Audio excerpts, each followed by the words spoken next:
വികസന ഭീകരജനത്തിന്റെ പേരിൽ ഈ പൊതു സമ്മേളനത്തിന്റെ ഔപചാരികമായ ഉദ്ഘാടനം നിങ്ങളെ എല്ലാവരെയും സാക്ഷി നിർത്തി അതിരറ്റ ദയാപരനായ പടച്ചവന്റെ നാമത്തിൽ നിർവഹിച്ചതായി ഞാൻ വളരെ സന്തോഷപൂർവ്വം അറിയിക്കുകയാണ്. എനിക്ക് തോന്നുന്നത്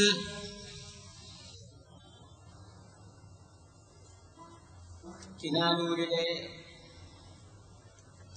പ്രമാദമായിട്ടുള്ള സംഭവത്തിന് ശേഷം ധാരാളം പൊതുസമ്മേളനങ്ങൾ ഇവിടെ നടന്നിട്ടുണ്ട്.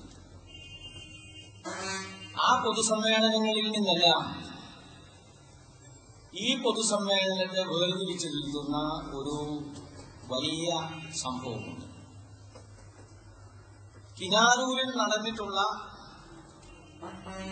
അക്രമ സംഭവങ്ങളുടെ പിന്നിൽ പ്രവർത്തിച്ചത് എന്ന് ആരോപിക്കപ്പെടുന്ന ഒരു പ്രസ്ഥാനം അതിന്റെ നിലപാടുകൾ വിശദീകരിക്കുന്നതിന് വേണ്ടി വിളിച്ചു ചേർത്തിട്ടുള്ള ഒരു സമ്മേളനമാണിത് എന്നുള്ളതാണ് ഇതിന്റെ ഏറ്റവും വലിയ പ്രത്യേകത. അവിടെ അക്രമങ്ങൾക്ക് കാരണമായിട്ടുള്ളത് സോളിഡാരിറ്റി യൂത്ത് മൂവ്മെന്റ് ആണ്. ആ സോളിഡാരിറ്റി യൂത്ത് മൂവ്മെന്റിന്റെ പിന്നിലുള്ളത് ജമാഅത്തെ ഇസ്ലാമി എന്ന പ്രസ്ഥാനമാണ്. ഇതാണ് കേരളത്തിൽ പ്രചരിപ്പിക്കപ്പെട്ടിട്ടുള്ള ഏറ്റവും പ്രധാനപ്പെട്ട ആശയം. അതിന്റെ വിശദാംശങ്ങളിലേക്ക് പോകുന്നതിന് മുമ്പ് ജമാഅത്തെ ഇസ്ലാമിയും സോളിഡാരിറ്റിയുമായി ബന്ധപ്പെട്ട ചില കാര്യങ്ങൾ വിശദീകരിക്കുന്നത് നല്ലതാണ് എന്നെനിക്ക് തോന്നുന്നുണ്ട്. 1948 മുതൽ ഇന്ത്യ മഹാരാജ്യത്ത് പ്രവർത്തിച്ചുകൊണ്ടിരിക്കുന്ന ഒരു ആദർശ വിപ്ലവ പ്രസ്ഥാനമാണ് ജമാഅത്തെ ഇസ്ലാമി. തികച്ചും ജനാധിപത്യ സ്വഭാവത്തിൽ സംഘടിപ്പിക്കപ്പെട്ട ഈ പ്രസ്ഥാനം ഓരോ 4 വർഷം കൂടുമ്പോഴും കൃത്യമായി ജനാധിപത്യ സ്വഭാവത്തിൽ തെരഞ്ഞെടുപ്പ് നടത്തുന്ന പ്രസ്ഥാനമാണ്. ഓരോ 4 വർഷം കൂടുമ്പോഴും കഴിഞ്ഞ 4 വർഷത്തെ പ്രവർത്തന പദ്ധതികൾ വിലയിരുത്തി അടുത്ത 4 വർഷത്തേക്കുള്ള നയനിലപാടുകളും പ്രവർത്തന പദ്ധതികളും രൂപീകരിക്കുന്ന പുരോഗമനാത്മകമായിട്ടുള്ള ഒരു പ്രസ്ഥാനമാണ്. രാജ്യം പ്രതിസന്ധികൾ അഭിമുഖീകരിച്ച സന്ദർഭങ്ങളിലെല്ലാം ആ പ്രതിസന്ധിയെ സംബന്ധിച്ചും പ്രതിസന്ധിയിൽ നിന്നുള്ള പരിഹാരത്തെ സംബന്ധിച്ചും അഭിപ്രായ പ്രകടനം നടത്തിയിട്ടുള്ള ഇടപെടലുകൾ നടത്തിയിട്ടുള്ള പ്രസ്ഥാനം. സ്വാതന്ത്ര്യത്തിന് മുമ്പ് തന്നെ രംഗത്ത് വന്ന അവിഭക്ത ഭാരതത്തിലെ ജമാഅത്തെ ഇസ്ലാമി സ്വാതന്ത്ര്യ സമരത്തിൽ പങ്കാളിയാകുക എന്നത് ഏതൊരു വിശ്വാസിയുടെയും വ്യക്തിപരമായ ബാധ്യതയാണ് എന്ന് പറഞ്ഞുകൊണ്ടാണ് അതിന്റെ പ്രവർത്തനം ആരംഭിച്ചത്. സാമുദായികാടിസ്ഥാനത്തിൽ നമ്മുടെ രാജ്യത്തെ വെട്ടിമുറിക്കാനുള്ള ശ്രമമുണ്ടായപ്പോൾ അവസാനത്തെ ശ്വാസം വരെ ആ ശ്രമത്തിന് എതിരായ നിലപാട് സ്വീകരിച്ച പ്രസ്ഥാനമാണ് ജമാഅത്തെ ഇസ്ലാമി. സ്വാതന്ത്ര്യത്തിന് ശേഷവും ഇന്ത്യയിലെ മുസ്ലിംകൾ സാമുദായികമായ അടിത്തറയിലല്ല സംഘടിക്കേണ്ടത്, ആദർശപരമായ അടിത്തറയിൽ ജനമായ ഐക്യത്തിൽ ഊന്നി നിന്നുകൊണ്ടായിരിക്കണം സംഘടിപ്പിക്കേണ്ടത് എന്ന് വിശ്വസിച്ച പ്രചരിപ്പിച്ച പ്രസ്ഥാനമാണ് ജമാഅത്തെ ഇസ്ലാമി. നമ്മുടെ രാജ്യത്തിലെ ജനാധിപത്യ പ്രക്രിയ പരാധിപത്യത്തിലേക്ക് വഴിമാറുകയും രാഷ്ട്രീയം ക്രിമിനലിസത്തിലേക്ക് നീങ്ങുകയും ചെയ്ത സന്ദർഭത്തിൽ മൂല്യാധിഷ്ഠിത രാഷ്ട്രീയം എന്ന മുദ്രാവാക്യം ഇന്ത്യ മഹാരാജ്യത്തിന് സമ്മാനിച്ച പ്രസ്ഥാനമാണ് ജമാഅത്തെ ഇസ്ലാമി. രാജ്യം ഫാസിസത്തിന്റെ അപകടാവസ്ഥയെ നേരിട്ടുകൊണ്ടിരിക്കുന്ന ഘട്ടത്തിൽ ഫാസിസ്റ്റ് വിരുദ്ധ രാഷ്ട്രീയം എന്ന ലൈൻ ഉയർത്തിപ്പിടിച്ചുകൊണ്ട് രാഷ്ട്രീയ നേതാക്കന്മാരെയും ജനങ്ങളെയും സമീപിച്ച പ്രസ്ഥാനമാണ് ജമാഅത്തെ ഇസ്ലാമി. 1990-കൾക്ക് ശേഷം നമ്മുടെ രാജ്യം സാമ്രാജ്യത്വത്തിന്റെ പിടിയിലേക്ക് പോകുന്നുണ്ട് എന്ന് കണ്ടപ്പോൾ സാമ്രാജ്യത്വ വിരുദ്ധ രാഷ്ട്രീയ ലൈനും സാമ്രാജ്യത്വ വിരുദ്ധ ജനകീയ ലൈനം ഉയർത്തിപ്പിടിച്ചുകൊണ്ട് പ്രവർത്തന രംഗത്തുണ്ടായിരുന്ന പ്രസ്ഥാനമാണ് ജമാഅത്തെ ഇസ്ലാമി.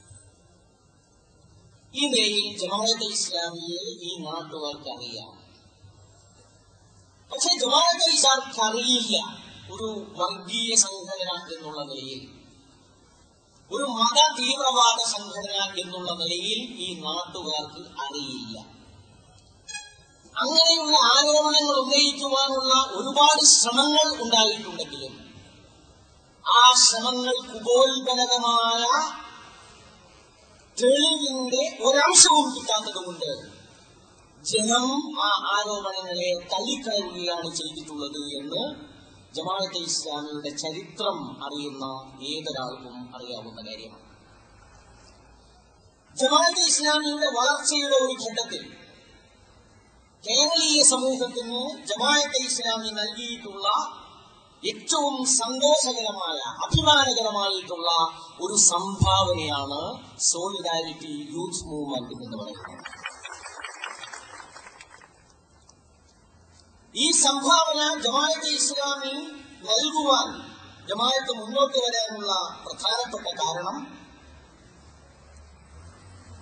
നമ്മുടെ നാട്ടിൽ പ്രവർത്തന സജ്ജമായിരുന്ന, പ്രവർത്തനക്ഷമമായിരുന്ന യുവജന പ്രസ്ഥാനങ്ങൾ അപ്രസക്തമായി പോയി എന്നുള്ളത് തന്നെ. വിഭാഗം യുവ തീവ്രവാദ മതസംഘവും സാമുദായിക വർഗീയതയും ചില ആളുകളെ പിടികൂടി. എന്നാൽ വേറെ ചില യുവാക്കൾ മദ്യത്തിന്റെയും മദിരാക്ഷികളുടെയും അടിമകളായി സ്വന്തം ജീവിതത്തെ തന്നെ നശിപ്പിച്ചുകൊണ്ടിരിക്കുന്ന സാഹചര്യം വന്നു. ബാക്കിയുള്ള യുവാക്കളെ തീർത്തും അരാഷ്ട്രീയവൽക്കരിച്ചു, വെറും സുഖലോലുകളാക്കി അവരെ മാറ്റിയെടുത്തു. ഇത്തരം ഒരു സാഹചര്യത്തിൽ യുവാക്കളുടെ കർമ്മശേഷി സമൂഹത്തിന് അനുഗുണമായി തിരിച്ചുവിടേണ്ടതുണ്ട് എന്ന് മനസ്സിലാക്കിയതുകൊണ്ടാണ് സോളിഡാരിറ്റി യൂത്ത് മൂവ്മെന്റിനെ പോലെയുള്ള ഒരു സാമൂഹിക പ്രസ്ഥാനത്തിന്, ഒരു യുവജന പ്രസ്ഥാനത്തിന് ജമാഅത്തെ ഇസ്ലാമി ജന്മം നൽകിയത്.